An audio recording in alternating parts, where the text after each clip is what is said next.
I'm just feeling my room this week, all right? I just woke up. I sort of put some chapstick on to mask the crust.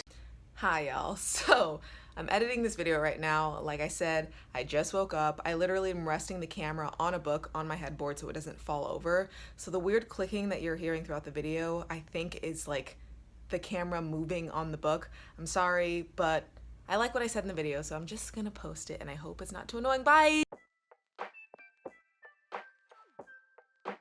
Good morning, or depending on when I post this, good night, good afternoon, good day. Okay, we'll just go with that. I know I've said this before, but I'm going to say it again. The moment you step into a room, you deserve to be there. That's not my quote. I heard Lovey say that in her Jesus and Jollof podcast, but I will never, ever forget it. Do you ever feel like, dang, I really wish I could just enjoy this victory or this moment without these demons sneaking into my head telling me that I'm not supposed to be here? Like, low-key, why am I always the last person to recognize my wins, if I ever do? Why does me being where I am have to be by luck or a product of someone else's mistake? The imposter syndrome is too real over here, y'all, and I know I'm not alone. If you're unfamiliar with what imposter syndrome is, don't you worry, your girl's got the Carfax. It's basically a term referring to a pattern of behavior where people doubt their accomplishments and have a persistent, often internalized fear of being exposed as a fraud. Not my words, got that from a Psychology Today article by Megan Dalla Camina.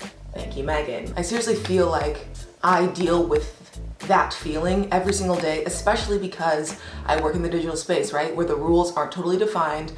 It's evolving and changing every day, and we're all just sort of figuring it out. You know, I do this as a hobby, I do this in my professional life. Like, I'm constantly comparing myself to other people and convincing myself that I'm just a fraud. I can think of 1,000 reasons, like a new thing that I try at work is whack, before I give myself a pat on the back for even trying. But I think something we have to realize is, regardless of what industry you work in, your level of experience, your educational background, your age, your talent, we are all just figuring it out. Everyone feels lost at times, or confused, or unsure, or insecure.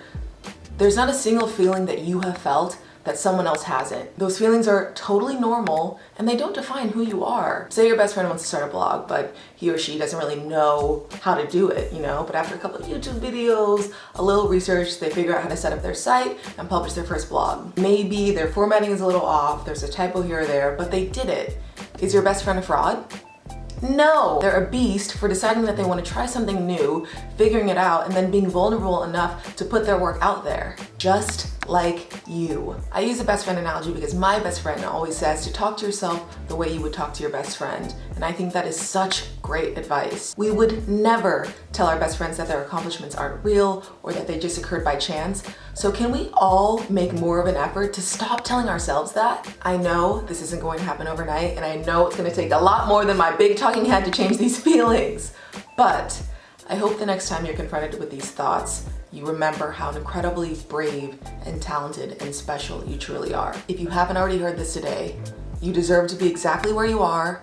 Trying something new does not make you a fraud, and no one has all of the answers. And that's all I've got for you today, folks. Thank you for tuning in to my crusty morning talk show. It's 7:36 a.m. I gotta go move my car before I get a ticket. I hope you guys have a wonderful week. I don't know when I'll be posting this, but I love you, and as always, thank you for being here.